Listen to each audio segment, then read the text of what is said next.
एक रात अपने घर पर टीचर साक्षी अपने स्टूडेंट्स के एग्जाम पेपर चेक कर रही थी। तभी उसके पति संजय उसके बगल में आकर बैठ गया।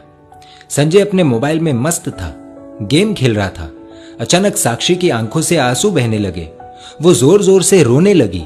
जब संजय को रोने की आवाज आई तो उसने मोबाइल से बिना आंख हटाए पूछा कि क्या हुआ साक्षी, रो क्यों रही हो? मुझसे नाराज हो क्या? साक्षी बोली, नहीं, मैं तुमसे नाराज नहीं हूं। दरअसल मैंने स्कूल में परीक्षा के तौर पर एसे राइटिंग में एक बहुत ही अच्छा विषय दिया था कि अगर आपकी इच्छा हो तो क्या बनना चाहेंगे।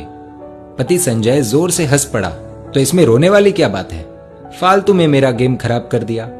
साक्षी बोली, संजय 2 मिनट फोन छोड़ो और ये देखो एक बच्ची ने क्या लिखा है उस एसे राइटिंग में। तुम खुद पढ़कर रो पड़ोगे। संजय ने कहा, अरे मैं थका हुआ हूं, प्लीज तुम पढ़कर सुना दो। साक्षी ने आंसू पोंछकर पढ़ना शुरू किया।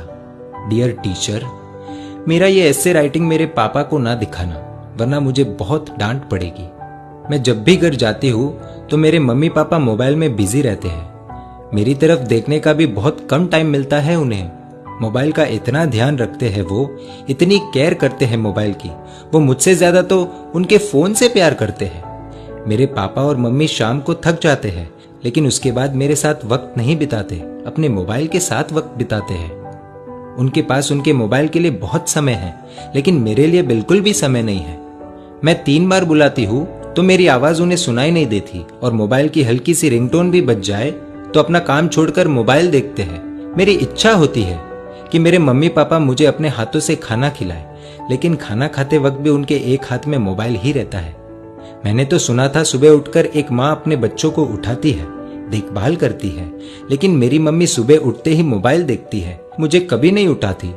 मेरे पापा अपने मोबाइल में पूरे दिन फालतू वीडियोस देखते हैं, हर समय गेम खेलते रहते हैं, लेकिन अगर मैं उनके पास मेरा कोई काम लेकर जाऊं तो कहते हैं बेटा आई एम बिजी। इतना ही नहीं, अब मेरी मम्मी ने खुद के वीडियोस बनाने शुरू कर दिए हैं, इसीलिए कई बार रात में देर से सोती है तो सुबह देर से उठती है। और सुबह जब मेरा टिफिन तैयार नहीं रहता तो मुझे पैसे देकर कहती है कैंटीन में खा लेना।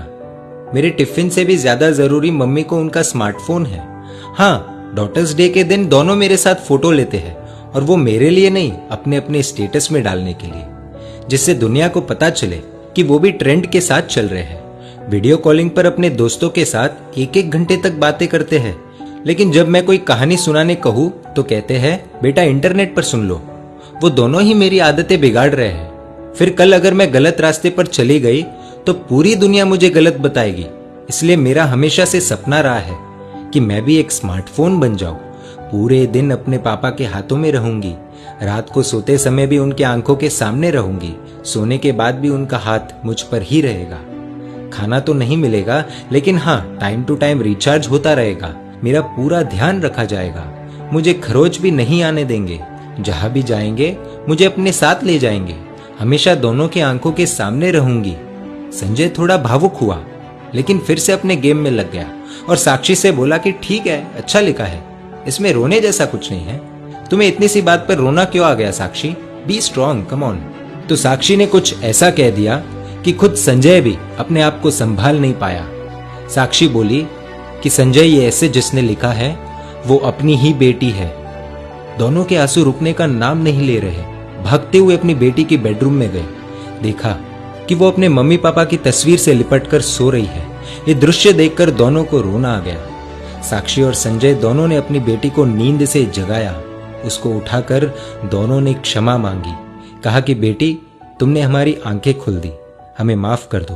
अब से स्मार्टफोन नहीं, तुम हमारी आंखों के सामने रहोगी। पूरे परिवार के लिए बहुत ही भावुक पल था। दोस्तों, इस कहानी से आपको क्या सीख मिली, कमेंट द्वारा बताएं। और अगर आपको लगता है कि ये कहानी शेयर करने जैसी है तो तुरंत अपने दोस्तों, परिवारजनों और रिश्तेदारों के साथ शेयर कीजिए।